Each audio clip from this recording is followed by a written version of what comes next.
hinihingi ko na samahan sana ninyo ako sa aking panalangin. Panalangin sa ating minamahal na patron ng mundo, ang dakilang bata, ang ating Santo Niño.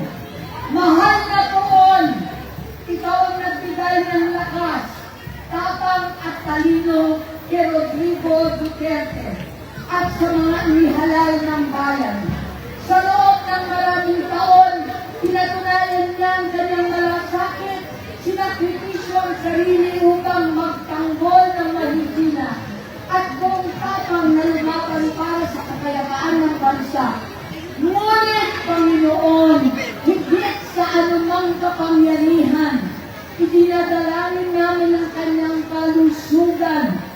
Bigyan mo po ang maganda ng sigla, ng lakas ng katawan at isipan upang patuloy niyang madama ang pagmamahal ng taong bayan kahit siya'y nawalay sa amin.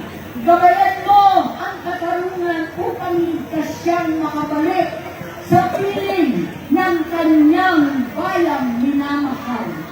At mahal na Panginoon, hilungin mo po at bigyan ng kapayapaan ang aming bayan